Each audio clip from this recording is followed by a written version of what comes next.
happening, all my fellow women's football fans? Welcome to another episode. My name is Bryce, and this is the Women's Soccer/Football Podcast, where we talk all about the world of women's soccer and everything glorious that goes on in it. We've got another great show for you here today, but first, I'm going to go ahead and set the scene before we get started. It is Tuesday, February 23rd at approximately 4:23 p.m. in the afternoon. I'm giving you this episode a little bit earlier in the week because tomorrow is the last match day for the SheBelieves Cup, and I want to get this podcast episode reflecting on the game against Brazil and also the Canada-Argentina game before that all went down. So I want to give you guys plenty of time to absorb and take in this collaboration as well. So that's why I'm bringing it to you a little bit early this week. We have a heat wave here in the Midwest. It's 40 right now. It was -5 about a week ago. So wow, all the snow is melting, all 16 inches of it. What a time to be alive. The strip lights in my room are blue. I've got a studio light to my left, which is why there's probably a little bit of a shadow on the right side of my face, but that is fine. Other than that, I'm just glad that you guys are all here, and it's an honor and privilege to have you. So, don't want to keep you guys waiting. Let's get right into the episode. First, a small tidbit of news today. Like I said, today is Tuesday, February 23rd. The English Lionesses, that's right, the English women's football team, played against Northern Ireland in a friendly today. England beat Northern Ireland by a scoreline of 6-0. Ellen White had a hat-trick. Lucy Bronze had a goal and 2 assists. Rachel Daly also managed to get on the score sheet. And Ella Toon, shout out to my favorite Manchester United team. She scored a penalty around the 79th minute. So England had a field day today. They played really, really well against Northern Ireland. I was actually just cutting the highlights together. That'll probably post on TikTok and Instagram after this podcast episode is over. Speaking of which, guys, that's a good time to mention that we are also on TikTok, Instagram, a whole other social media platforms. And for those of you who are watching on YouTube right now and want to listen to this on the go, we have an audio-only version on Spotify, Apple Podcasts, Google Podcasts, Anchor, wherever you listen to your podcasts, we've got one there. And I'll link all that down in the description below for your viewing pleasure. All right, guys, so let's start getting into the segments before we get into our main topics. For those of you who are new to the podcast, I like to get into some smaller segments to kind of warm you all up, and then get into main topics where we take a deep dive into everything going on in the world of women's football. So let's start off with the first segment of today, which is going to be the Women's Footballer of the Week. For this week, my women's footballer is Debinha of Brazil. To be honest, I really don't have a specific reason as to why I picked Debinha for this week. She's been on my mind over the course of the last 6-7 months, ever since the Challenge Cup, of being in the top 10 players in the world, but being the most underrated player in the world, if that makes sense. I think Debinha is the most underrated player in the world, while also having the talent and skill of a top 10 player. So it's a really weird dichotomy there that I think the larger fan base kind of misses in the world of WOSO. So this is just my plug for saying that Debinha is an amazing player, and that's why she's my Women's Football of the Week. Her in Brazil's squad is going to be a force to be reckoned with in years to come. They're already a top 10 team in the world in terms of the FIFA rankings, and I can't wait to see where they go from there. So Debinha is my Women's Footballer of the Week. Who is your Women's Football of the Week, my friends? Feel free to jump down in the comments below and let me know who you got. All right, so with the first snowball segment down out of the way, let's get into the second segment, which is just going to be catching you guys up on the SheBelieves Cup table after match day 2. So, as I've said earlier, match days 1 and 2 are in the books. I've talked about match day 1 in a previous video. Feel free to check out my channel for that. But here are the results, starting with match day 1. The United States bested Canada by a scoreline of 1-0. Rose Lavelle of Wisconsin, actually she went to Wisconsin for school, but is originally from Ohio. She scored in the 79th minute off an assist from Lindsey Horan. I checked the scoreline last night on US Soccer, and it turns out the assist was credited to Lindsey Horan and not Kristen Press. So take for that for what it's worth. And then Argentina squared off against Brazil. Argentina was bested by Brazil. Argentina had 1 goal to Brazil's 4. Marta started off the scoring in the 30th minute with a penalty kick. Debinha followed that up about 20 minutes later in the 47th minute with another goal. Adriana followed that up just 7 minutes later with another goal. Then Argentina had an answer. Mariana Leroquette of Kansas City, the NWSL squad that's going to be starting their inaugural season this year, scored in the 60th minute. Then Gaisi of Brazil ended up finishing off Argentina in the 84th minute. So Brazil won by a scoreline of 4-1. So that brings us to match day 2, which brought the most exciting game, I think, of the tournament, or maybe possibly the second most exciting game of the tournament. I'll explain in just a second here. United States and Brazil squared off. United States won by a scoreline of 2-0. Kristen Press scored early on by taking it solo up the left wing, doing her classic cut inside, and then shooting from a wide area, and that worked like a charm in the 11th minute. Then fast forward all the way back to like last 3 minutes of the game. Megan Rapinoe gets subbed on. She scores a wonderful volley from the wide area coming from Lindsey Horan, and she had a nice little celebration, clearly dedicated to Ashlyn Harris and Allie Krieger's baby. She got in front of the camera, rocked her arms left to right, for those of you who are listening on audio and can't see me rocking my arms. But it was a really cool moment, so I was glad to see it. United States take that game by scoreline of 2-0. Spoiling Pia Sundhag's return to playing against the U.S., I could say. Pia Sundhag was the United States coach for a long time, and now she coaches Brazil. So blast from the past, that was kind of interesting. Then moving on to the second game of the day, Argentina and Canada. Canada won this one by a scoreline of 1 to Argentina's 0. This result was a bit of a shock to me because I honestly thought with how well Canada played against the U.S. the previous match day that they were going to steamroll Argentina by a considerable scoreline. I was thinking maybe 3 or 4-0. I was wrong. This game could have easily been a draw, but a certain Canadian decided to score her first international goal. Strategakis scored in the 92nd minute. Sorry if I butchered her name. Everybody feel free to correct me. But she scored in stoppage time for her first international goal and propelled Canada to a big win, I would say, on match day 2. So, after those 2 match days, that currently brings us to the current state, which is match day 3, which is going to be taking place Wednesday, February 24th, starting, I believe, I want to say 6 p.m., but I'm trying to remember if Brazil and Canada play before that. Anyways, it'll be the last match day of the tournament. The United States will take on Argentina, and Brazil will take on Canada. I'm thinking that the way this tournament has gone, that Brazil and Canada will now be my most anticipated match. I think those two are both really amazing squads with really similar talent, so I'm hoping that they butt heads and things will get interesting. If Canada didn't have so many of their squad out, it would make for an even more interesting game because I think the scales would be tipped a little bit more evenly. I'm going to give Brazil the edge on this one. I think they'll win this game by a scoreline of 3-1, only because Canada's missing so many players. Just the other day, they lost Kaylin Sheridan in the U.S. game, so bad luck for Canada in terms of injuries right now, but time will correct that issue, I am sure. So given all of that, all the match days and what's left, let's look at the current state of the table. So leading the table right now with 2 wins and 6 points is the United States of America. In second place, we've got Brazil with 1 win and 1 loss at 3 points plus 1 goal difference. Then in third place, we've got Canada, 1 win, 1 loss, 0 goal difference, 3 points. So they're behind Brazil on goal difference. Then in last, we've got Argentina, 2 losses, minus 4 goal difference, and no points. So the USA is currently leading the charge. If they manage to beat Argentina, they will win the SheBelieves Cup. If they lose and Brazil ends up beating Canada, I believe by 3 goals, then Brazil, I'm sorry, I'm talking about Brazil here. Then Brazil would go ahead and win the tournament. So who do you guys think is going to come out on top when this is all said and done? I'm sticking with my original projection, which is going to be the U.S. finishing first, Brazil finishing second, Canada finishing third, and Argentina finishing fourth. But what do you think? Feel free to jump down in the comments below and let me know your thoughts.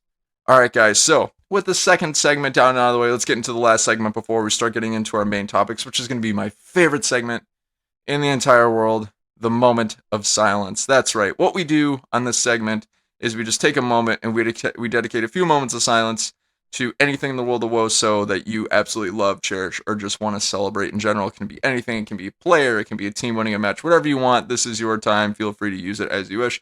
For this week, I'm going to dedicate my moment of silence to the honorable Canadian player, Sarah Stratigakis. I'm totally butchering her name. I swear I will work on that later. But for her scoring a monumental first international goal for her country in the SheBelieves Cup, especially in stoppage time. That's the stuff that dreams are made of, and it's an inspiration to all of us everywhere that our dreams can come true. And it was just really cool moment to see her get so excited, and for Canada to get some points and to have a good performance. So guys, on the count of 3, feel free to join me in this moment of silence. 1, 2, 3. Salute. All right, guys, who did you dedicate your moment of silence to? Feel free to jump down in the comments below and let me know who you picked up. All right, everybody, so we've made it through the coveted not the main topics. We've made it through the coveted short segments. We've got you all warmed up for the main topics of this podcast episode. let's start getting into the main topics for today. We've got two of them. Both of them are going to be dedicated to the SheBelieves Cup. I was going to do a preview for the FAWSL match week coming up this weekend. However, I opted not to because there's only like 2 games going on. So we're just going to stick with the SheBelieves Cup for the rest of this episode. So stick with me if you're all about it. Even if you're not, you want to just hang out. I appreciate you. So let's get into the first main topic of today's episode. The first main topic is going to be the match breakdown of the U.S. Women's National Team against Brazil's game that took place on Sunday. So the United States, in my mind, came up with a big victory for this particular game. I, as a U.S. Women's National Team fan, thought this was going to be the toughest test because Brazil has such a talented squad. Even when you have names just like Marta and Dabinia alone, that's enough to kind of give you it's enough to catch your eyes and think, okay, this is going to be a tough competition. Plus, Brazil has a whole bunch of attacking talent, and that's exactly how I pictured this game shaping up. And it did not disappoint. It was a really exciting game to watch. There were a lot of chances taken, a lot of near goals. Brazil was pushing for a late equalizer. Good on them because it was a really close match. And the U.S. scored, and it was just a good time to watch. Like, compared to the Canada game, I would say that this was the more entertaining of the matches to watch because it felt like with the Canada game, it felt like there's a lot of dispossession going on. There was either players coughing up the ball. There were players having lackluster passes, giving up possession, turning it over. It felt like there was a lot of turning over, not a lot of good chances in the Canada game, and this was the exact opposite. I was on the edge of my seat for the entire game. So with this victory, Vlatko improved his record to 15-0-0, which is currently extending the best start to a U.S. Women's National Team head coaching tenure in history. So he's got it by a long shot. I believe 5 wins. He's overtaken the previous record holder. So, wow, good on Vlatko for that. Here are some of the highlights for the game for those of you who were not able to watch it. Early on in the 11th minute, Crystal Dunn had a beautiful pass to Kristen Press down the left wing. Kristen decided to take it upfield, was gliding through defenders, made her classic fade outside, cut back inside, and take a shot from a little bit wider from outside the goal, just a little inside the penalty area, and was able to slide it home in the lower right corner of the net to give U.S. an early lead, like I said, in the 11th minute. And then Brazil would go on throughout the match to have quite a few shots, quite a few chances. None of them really came to fruition, unfortunately. Some shots were wide, some shots were saved, and some things were intercepted. But fast forward all the way to the 88th minute, Sonic completes a short pass to Lindsey Horan down the right side of the pitch. Horan takes it all the way up near the corner flag, has a lofted cross all the way into the 6-yard box where Megan Rapinoe is waiting. She hits it on the volley and scores into the lower right-hand corner of the net again, and then gives one of my favorite celebrations of hers I've ever seen. Megan Rapinoe's got quite a ton of them, for those of you who are interested in that kind of thing. And she goes up to the camera and she rocks her arms back and forth, simulating her holding a baby, obviously dedicated to Ashlyn Harris and Allie Krieger, who adopted a child very recently named Sloan Phillips Harris Krieger, which is a mouthful, and I love it. So, those are the highlights of the game. The game ended 2-0. Brazil was definitely knocking later on in the match. I was pretty convinced they were going to get an equalizer, but then just moments later, Megan Rapinoe scored that second goal. So there went that really awesome game for both sides. Brazil had a lot of good stuff going on, and so did the U.S. Here was what the lineup for the U.S. ended up being, which was exactly what I ended up predicting. Shameless plug, shameless gloating, I guess, for my right prediction. I guess it doesn't happen very often. If you guys are curious as to my match preview for this match, it's in another video on my channel. Feel free to check it out.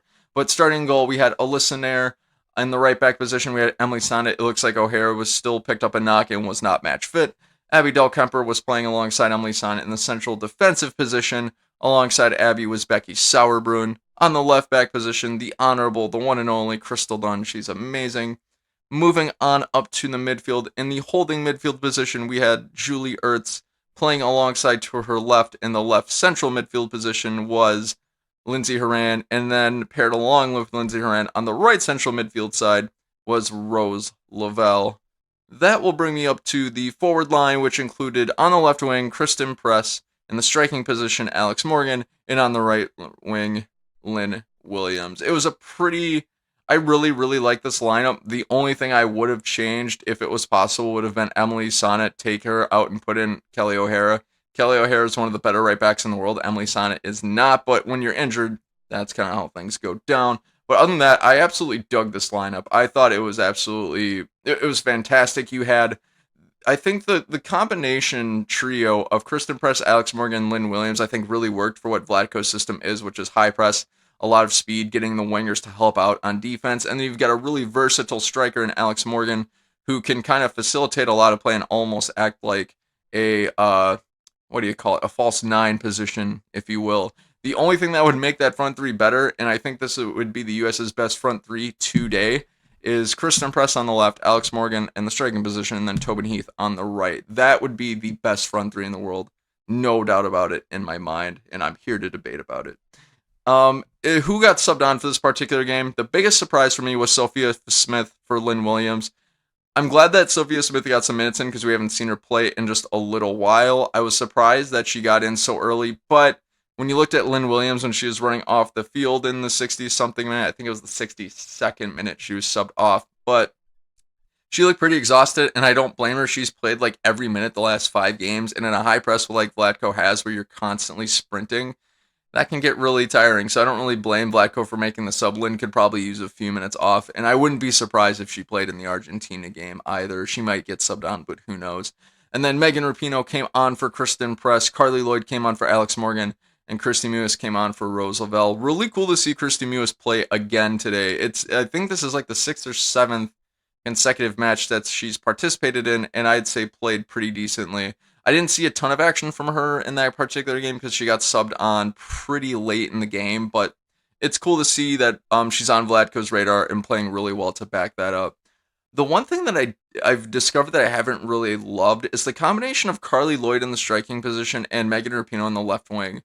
I think with Vlatko's system, it just doesn't quite work, just the two of them. I don't exactly know how to explain it because Megan Rapinoe as a winger, she's not exactly a great defender, and I really don't think she enjoys defending. There's quite a few times in the last couple of games where I kind of saw her, I don't want to be too critical here, but it's almost as if it was lackadaisical in a way, and I could just be overthinking it as a fan. We all do it, but it just seems to me that Megan Rapinoe is more of an attack-minded, focused person, and that's strictly it. Like, she's got a really nice attacking work rate, but her defensive work rate just isn't up to what Vlatko likes to do. And then when you combine that with Carly Lloyd, who's more of a, I don't really know how to explain it with Carly Lloyd and how that impacts the chemistry between the two of them, but it seems like Carly Lloyd doesn't quite have the pace, I guess. That's a bad way to put it too. I don't know how to explain it, guys. There's something about the Carly Lloyd Megan Rapinoe dynamic that just doesn't seem like it works. At least in my mind, it doesn't. Maybe if you guys have thoughts about it, feel free to jump down in the comments below and let me know what you think of that pairing, because obviously I can't come up with a good reason as to why, but there's just something off about it that I can't quite put my finger on. But we'll see. Time will tell. I'm not saying that they're both not talented players. It's just their styles of play don't quite fit with each other, if that's making any sense at all. So, moving on then from the lineups and the subs, what were my overall impressions of the match? So first I'll start out generally. Like I said earlier, really exciting game to watch. Brazil got 4 yellows, the United States got a yellow, so there were plenty of good hard fouls going on, which I kind of like a little bit of grit to the games whenever you watch them. It just makes it a lot more exciting to watch. There's an overall solid performance on both sides. Like I said, it was anybody's game leading all the way up to when Megan Rapinoe scored, which is the 88th minute. So it made for really interesting times. It's always refreshing to see these games because as a U.S. women's national team fan, it's almost like you want your team to struggle a little bit, right? Because then it shows that they can learn. You learn a lot more from games like this than you do from crushing Colombia 6-0. So it's just kind of cool to see. Let's kind of go into Brazil and what they did good and maybe what they did not so good. So starting off, they did a really good job controlling the tempo and pace of the game for the first half. For the first half, even though that they were down, I felt like they had control of the game. They were really creative on the ball. They were able to make a ton of moves, make the U.S. miss a little bit, make the defenders look silly. They were crushing, and I mean crushing the left side of the pitch against Emily Son and Abby Dahlkemper. They were making them look like a couple of JV players out there. It was really, it was quite entertaining to see them just play on and attack on the ball. Their creativity in Brazil is something that they specialize in, and it's something that they've never lacked. So they played to their strengths to that game, and they controlled the tempo and the pace. They did a good job of also not allowing the U.S. too much time in the midfield when they'd win possession. For example, a lot of times when the U.S. wins possession, because most of the time it's Julie Ertz winning it, or maybe it's the defenders in facilitating play to Julie Ertz. Julie Ertz would receive the ball in some way, shape, or form in the center, and as soon as she would take 2 or 3 dribbles, either she would lose the ball or she would have already passed it because Brazil was just so close. They were on her like flies. They were just so closely on her that they wouldn't allow her much time to think. So they really kept the pressure up in the midfield even when they'd lose possession. So I thought that was a really interesting tactic, and I noticed Canada was doing the same thing. So I think that's one weakness with the U.S. is maybe they're a little slow in their buildup, and Brazil was able to exploit that. So good on Brazil. And the good thing about Brazil in this particular game is that they never really gave up. They had a really late push, maybe in the last 15 minutes or so, where everyone was convinced they were going to get an equalizer. And they had probably 2 or 3 chances to do so that just went wide. So they never gave up throughout the match. They knew that they were contending. They knew they had a chance to win, and they never stopped. They never gave up. The only criticism I would have is they probably could have made that push a little bit earlier, and with a little bit more time comes more chances. More chances comes more goals. So take that for what it's worth, but nevertheless, they did a good job making that late push. What didn't go so great for Brazil, they definitely lost control of the game right away in the second half. Like after the halftime break ensued and after they retook the field, you could really start to tell in the gameplay that US really started to take their foothold on the game. Brazil wasn't so much on the front foot. The US had the ball most of the time. They made a ton of chances, and Brazil, they never really got going until basically it was too late. Um, in that last 15 minutes barrage of chances that they had, I would say that Brazil squandered many of them. A lot of their shots would be wide. They would lose possession. They had a lot of chances, just they couldn't make the most of them to get that late equalizer. So they made opportunities, just didn't take advantage of them. And also, talking about the 3 or 4 yellow cards they had, that brings me to that they were kind of reckless. I would say that that's one danger of Brazil is sometimes you could tell that they were getting frustrated as the game went on, and they'd pick up silly yellow cards, and it just really wasn't worth it. Luckily, none of them got sent off because that would have really put the nail in the coffin. But you could tell they were getting frustrated because they were losing control of the game, and U.S. was gaining ground. So I bet on Brazil for not losing or not keeping their cool there. But and then the last thing I'll say about Brazil that wasn't so great, I didn't think that they were particularly good off the ball. So when I start this conversation about how they squandered their chances in like the last 15 minutes, I believe that's a pretty big indicator of them not being good off the ball because they did an excellent job getting into the final third, but they just couldn't find a way to score, meaning people off the ball weren't working hard enough. You're not going to beat a lot of U.S. defenders one-on-one unless you're having a really bad day like Emily Sonnet and Abby Dahlkemper were, but most of the time you're not going to beat the U.S. one-on-one. So no matter how good of an attacker you are, it's really hard to break through that wall. Most of the time, U.S. doesn't give up very many shots a game, so you need your teammates to do well off the ball in order to kind of supplement that, and I don't think Brazil quite had enough in the tank in that aspect to do it. So last little footnote on Brazil there. So that kind of brings me, now that we've kind of examined the Brazilian side of things, let's go into the United States side of the house. I think the U.S. definitely had a better performance in that game than they did against Canada by a long shot, too. I don't think they played particularly good against Canada. Nobody was really clicking on all cylinders. People were struggling. But for this game, it was definitely a little bit better. The offense clicked very early on, right before Brazil took control, which was evidenced by Kristen Press's goal and really good facilitation from Crystal Dunn. That could be one of the best dynamic left side duos in the world, and that could be something special. So I hope Vlatko sticks with that. But so that's a good segue to Vlatko, actually, too. Vlatko, again, for the third or fourth game in a row, makes really intelligent subs, and it turns out to be the difference maker. Last game, he subs on Lavelle. She scores, gives them the win. This week, subs on Rapinoe, Lloyd, and the like, gets them the late goal that will help secure the 2-0 lead. The U.S. also made a ton of chances this particular game. I think that's starting to become their mantra, where they create a large quantity of chances rather than necessarily being patient with the ball, which isn't necessarily a critique. It's just more of a style of play. You could argue it's a negative critique, but I'll stick with just style of play in this particular case. They made a lot of long, high-risk passes as the game was going on. So most of the time, I would see the back line sending long balls forward, whether it be to Lindsay Horan or Rose Lavelle, or the front three. For this game, the passing wasn't great from the U.S. Like, it wasn't bad, but it wasn't great. So a lot of these high-risk passes wouldn't actually go through. But it could just show you how aggressive they were in doing so. So I thought that was pretty interesting as well. The last ditch defending was off the charts. Like, there were so many times when I thought Brazil was going to score, and there's one instance in particular where Crystal Dunn tracks back from the left side of the pitch all the way to the right side of the pitch and makes a sliding tackle to not allow Brazil to score. So that I thought was absolutely exceptional and huge, and that's just one example of their last ditch defending being great. Becky Sarburn had a couple of good examples of that as well. Just when you think Brazil was going to score, U.S. would make a move defensively, and they wouldn't. So good on them for saving face when they definitely needed to. The U.S. definitely had some moments of creativity and brilliance. A lot of one-on-one play I saw, which was pretty solid. They normally, I don't want to say they don't normally beat a ton of players one-on-one, but that's not like their forte. They mainly just cross the ball in, but they did it all today. They had a lot of good crosses. They were beating players one-on-one. They were doing all kinds of combination passing. They had a lot going for them today offensively, so really cool to see.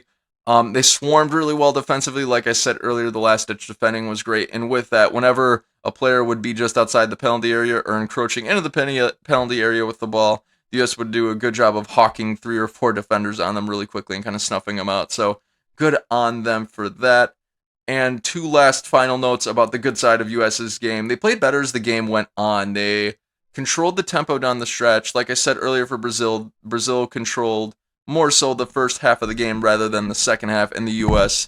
Ended up coming up big when they most needed to in the second half. So, and then the last but not least, when they, with that control, comes up with another big late goal. So the U.S. came up with a late goal in the second half, and they got the big goal and they needed to for the second game in a row. So those are all of the good footnotes that I had for the U.S. in this game. Let's talk about some of the bad. I think, again, they were pretty wasteful with the amount of chances that they had. Like I said earlier, their style of play seems to be creating a ton of quantity of chances rather than more so quality. But at some point, it gets to be wasteful. At some point, when you've got 30 shots and like 5 of them are on goal, that's just wasteful. Like, you can keep doing that. You can win games, but why only score 2 goals when you can score 10? You know what I mean? Like, I think the U.S. would be a little bit better served if they weren't so just off the mark on their shots. Like, I think it's just something that I've seen the last few games that they could work on a little bit more. There were many question marks defensively in this game. I would say that this is probably one of the worst defending performances that I've had. Well, not one of the worst. One of the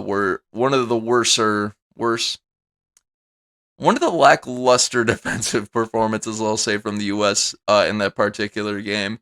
And the crazy part is with the U.S. is that I think, they went 3 or 4 games without giving up a shot on goal, and as soon as they give up a few shots on goal, everybody loses their minds, and myself included. But the reality is, it's like, they didn't have a great defensive performance in that game, but by and large, it'd be a better defensive performance than most teams in the entire world. So I'm gonna say take that critique with a grain of salt about them having a bad defensive game, because by a lot of standards, allowing 0 goals is a fantastic game. So something to keep in mind. But I will say Emily Sonnet and Abby Dahlkemper were being toyed with by Dabinia and Marta on the left side. I mean, Brazil was hammering them all game long.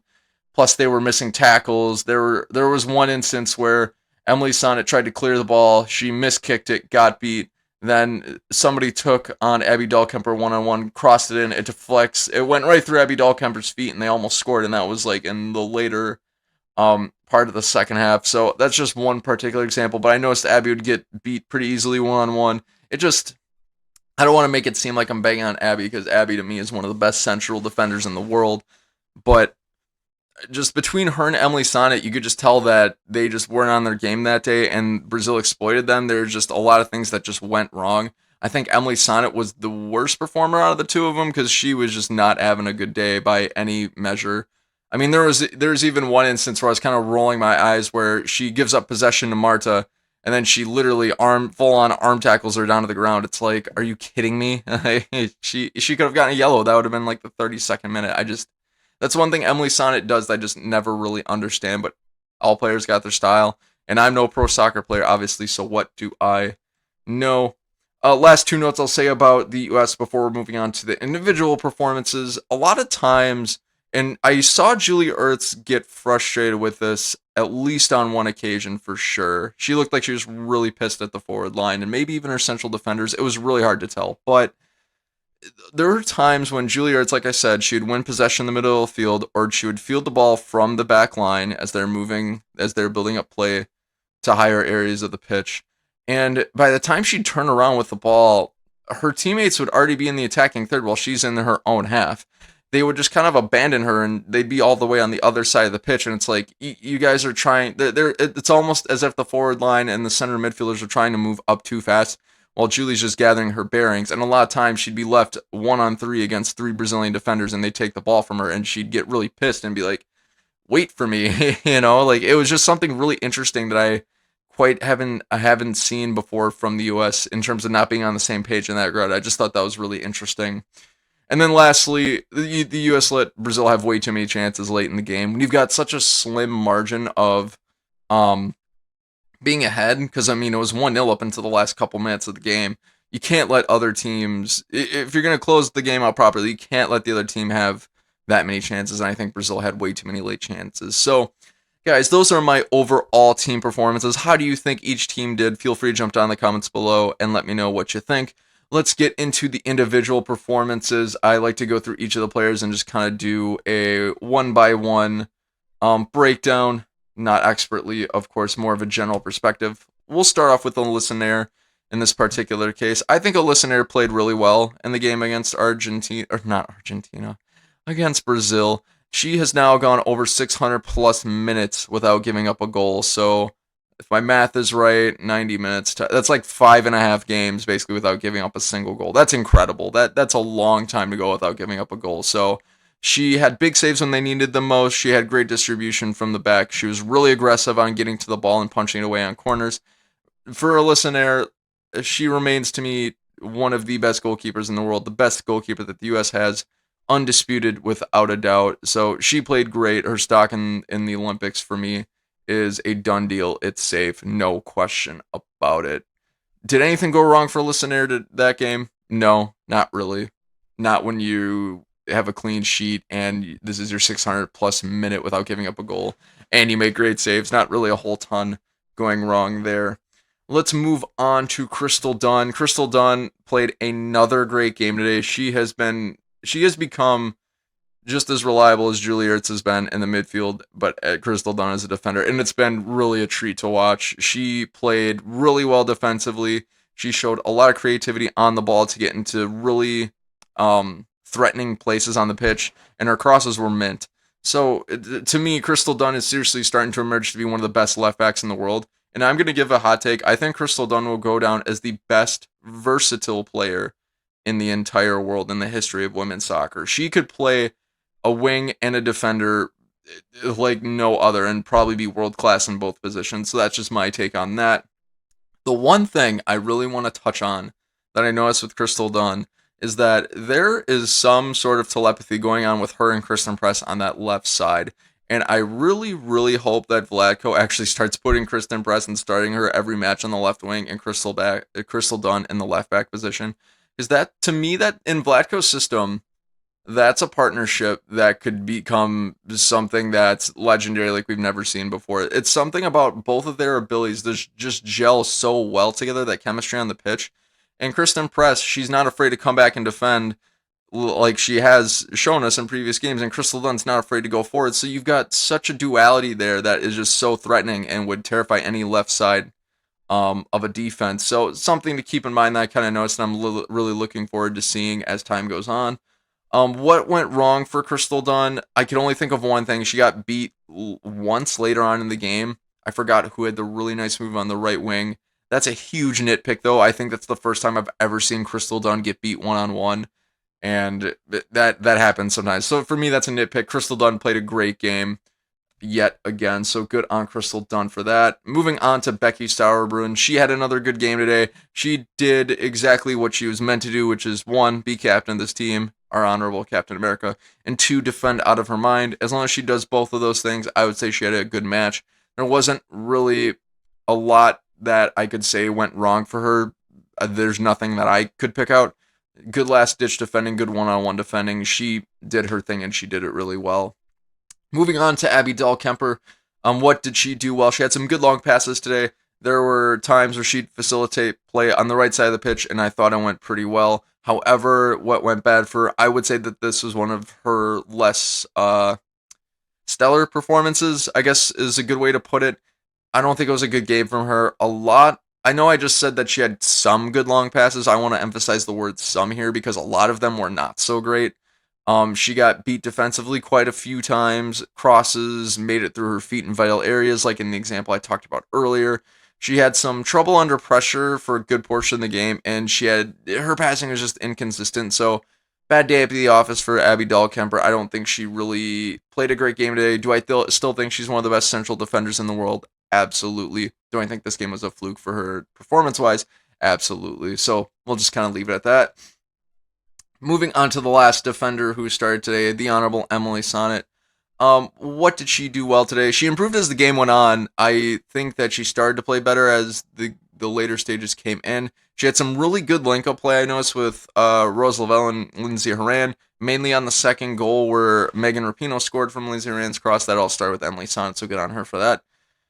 However, I'm going to say this, Emily Sonnet, I thought, was pretty poor this game, and that's putting it mildly. She gave up the ball way too many times in her own half, more than I could count.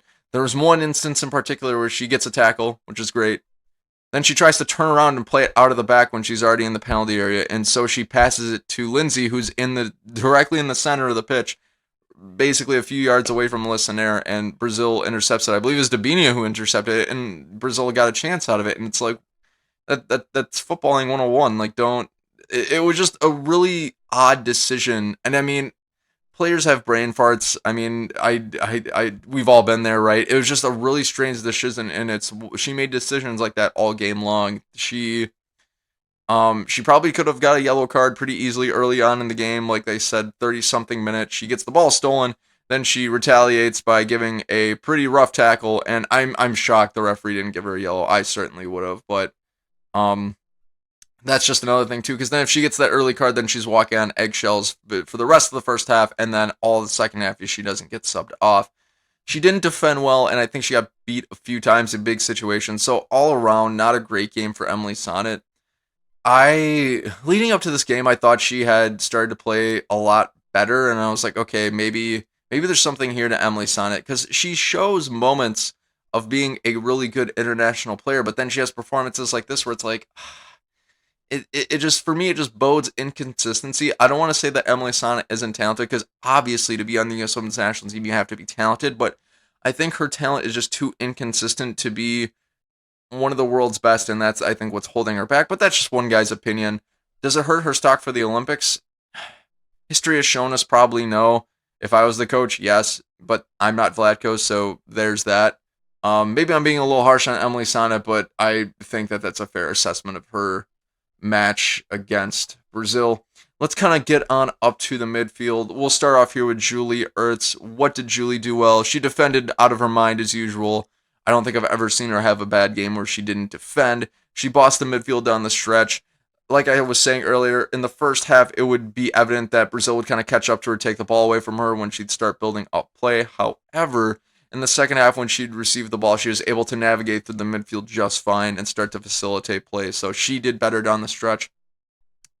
What didn't go so great for her? Her passing was a little shaky, I thought. She was a little slow getting up the field, kind of going off of the pro that I just gave. It allowed Brazil to kind of encroach her and win the ball in final areas, which you could argue that probably wasn't Julie's fault, at least not all the time, but it's just a nitpick that I kind of noticed in Julie's performance. So she did her job. She did it well that day. Didn't outshine anybody in particular, but she played a good game. Moving on to Lindsay Horan. What did Lindsay Horan do well? She did excellent passing and facilitation of attacking play again. She's been doing that pretty much every game for like the last forever. Just doing what she does best. She did a lot of great one-on-one plays. She had some fancy flicks, and she got an assist. She got, I believe, her third assist in 2 games. So she's been having a good tournament thus far. It's going well for her.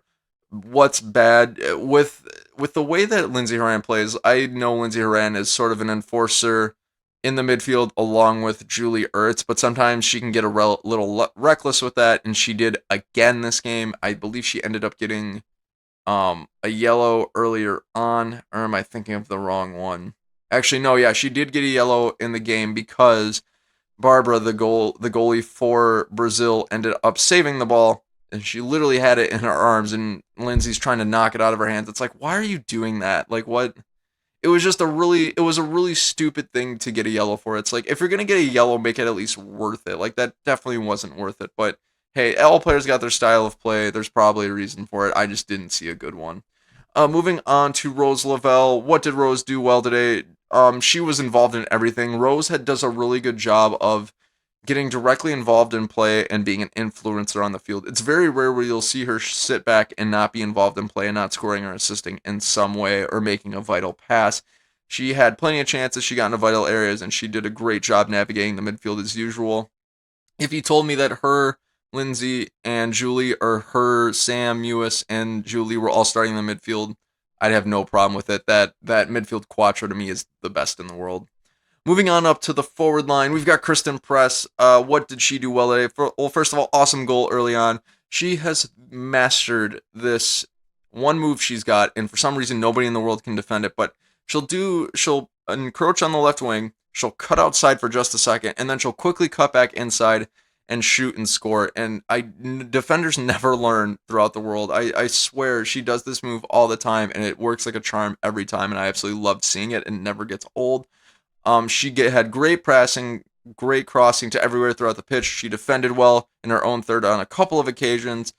She's getting better and better, and it's weird because it's not like Kristen Press is a young player anymore. I believe she's 32, which to me is still young, but in terms of soccer years, that's not as young. But she's got 10 goals in her last 13 appearances, and I won't boat anymore on her partnership with Dunn on the left, but her and Dunn need to partner together forever as long as Vlatko's coaching, because, wow, that's something special. Kristen Press to me had a great game. You could argue she was one of the women of the match. Moving on to Alex Morgan. We're starting to see Alex return to form. We're starting to see the Alex of old where she's doing really great passing. She's facilitating, creating a ton of chances. She probably could have had an assist or two, but the chances that she gave players were squandered. There's one in particular where she had a beautiful pass to Lynn Williams that was curved on the right wing. Lynn Williams had one-on-one to the keeper dead to rights, but she slowed down and lost possession, which is really annoying to watch, but it happens. It's football. It was really interesting. I was kind of looking at the comment sections of some of my platforms like TikTok and Instagram, and people were saying, "Oh, she didn't do anything," but it's like, I kind of disagree with that because I don't know if people are predicating that on the fact that she didn't score, she didn't assist. I would argue she very well could have, and not everything in football, at least in Vlatko's system, is all about scoring and attacking. That's the one thing I've learned about Vlatko is his favorite players aren't necessarily the ones who are going to give him 10 goals a game or 10 assists a game. He's got a system in place which allows certain things to click in certain areas that only great football minds can understand. I'm not included in that, of course, but it's just, I think Alex Morgan is playing a lot better, starting to play a lot better than what people think. So that's just something to keep your eyes on. Moving on up to Lynn Williams, what did she do well? I thought Lynn had another great performance today. Aside from wasting the chance from Alex Morgan, I thought she had a good performance. She had a ton of good crosses. She even won a one-on-one battle or two. She had some good high pressure in defense, which is a big added bonus. She keeps playing better with each game. She's not as wasteful as she usually is. A lot of her shots are at least starting to become more on target rather than sailing over the bar. So I think she's getting better as time is going on. So having said that, like I said, she did waste a chance or two. That's just kind of part of her DNA that happens, but she's getting better. I guess we'll see how that goes. I thought she played another great performance the second game in a row. Then that kind of brings me to the subs for this game. So not really a big sample size with the subs, but I'm going to try to do my best to do some analysis here. Sophia Smith, she, for me, was pretty much a non-factor throughout the game. She didn't do much at all. I thought she had one decent opportunity when she was in front of goal in the penalty area, but her shot was blocked. That's really all I could remember from her performance. So I thought her performance was pretty forgettable.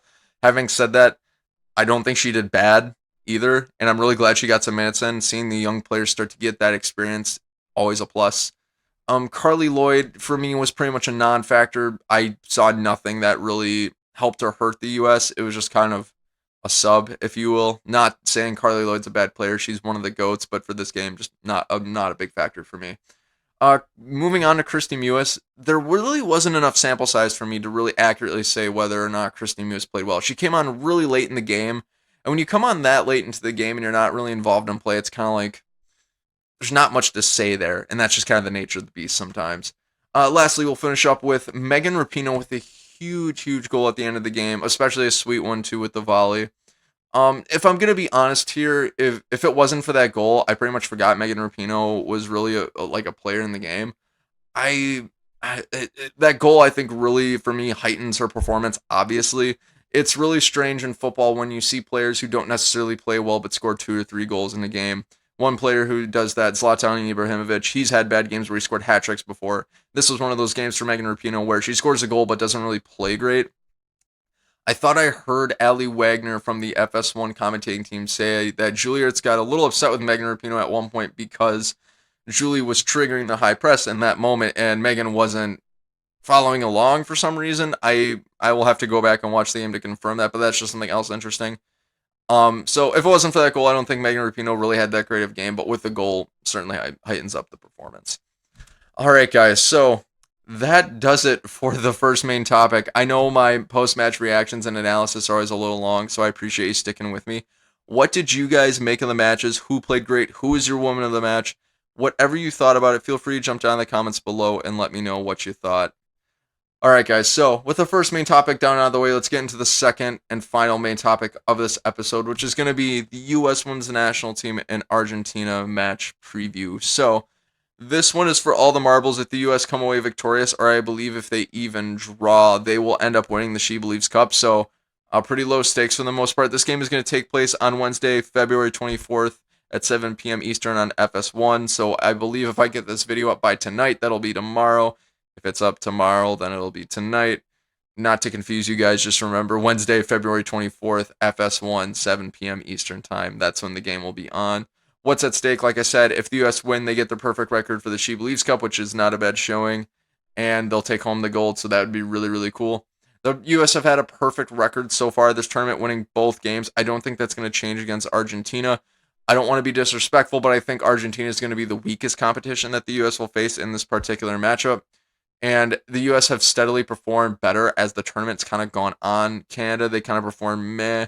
Then against Brazil, they performed pretty well. And now I think they're going to start clicking on all cylinders, and they'll perform really well against Argentina. And I don't think it'll be a very close match. Not to say, like I said, not saying that Argentina are a poor team. I think they have their bright spots. It's just I think the U.S. is going to be too much for them to handle. What's going to be my lineup prediction? I think Vlatko is going to change up this lineup a ton since they really only need to tie to win the tournament, if I'm not mistaken. Starting in goal, I've got Jane Campbell. Starting in the right back position, I've got Midge Purse. Then playing alongside Midge, I've got Abby Dahlkemper.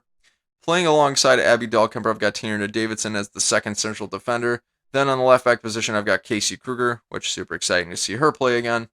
Then moving on up to the midfield, we've got all reliable Julie Ertz. Then we've got Christy Mewis. Originally, I had Katerina Macario here, but it turns out she went back to Olympic Lyonnais early to start her quarantine before returning to league play.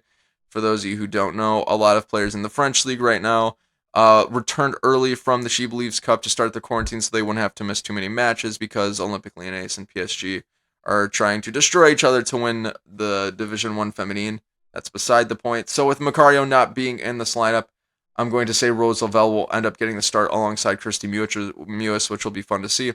Then in the forward line, I think the trio of Kristen Press, Alex Morgan, and Lynn Williams will be shown again. The reason being is I think it was so intriguing, that front three, that Vlatko will want to see it again.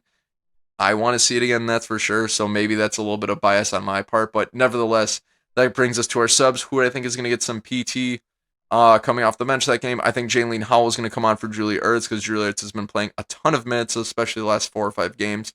Then Sophia Smith, Megan Rapinoe, Carly Lloyd, and Lindsay Horan will all come on at some point.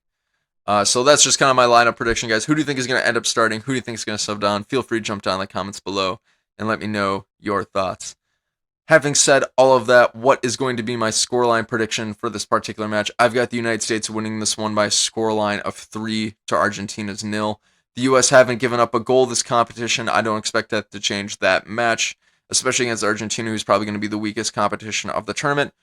This is a little bit more fun though. Who do I think is going to score and when? I think Alex Morgan is going to finally get her first goal of 2021. I think she'll score early on in the 15th minute. 10 minutes later, I think she's going to assist to Kristen Press, who will score in the 26th minute. Later on down the stretch to finish off the game in the 70th minute, I think Christy Muse is going to come up with another goal for the U.S., and we're all going to go absolutely wild. And then lastly but not least, what is going to be my scoreline prediction for the Brazil-Canada game? I've got Brazil edging out Canada in that game. Did I already give a score prediction for that earlier? I believe I did. I think it was 3-1 was my score prediction for that. Well, if it wasn't before, it is now. So I've got Brazil beating Canada by scoreline of 3-1 to round off the SheBelieves Cup and the U.S. winning the entire tournament. Whew. All right, guys. So are you looking forward to the Argentina-U.S. Women's National Team game? If you aren't, why not? What other games are you excited for? Feel free to jump down in the comments below. And as always, let me know your thoughts. All right, ladies and gentlemen, it's been an awesome honor and privilege. That will end up doing it for this episode of the Women's Soccer/Football Podcast. I've been Bryce. It's always been a pleasure to host you. I hope you enjoy the games tomorrow, and I look forward to seeing you in the next episode. And as always, have a great day.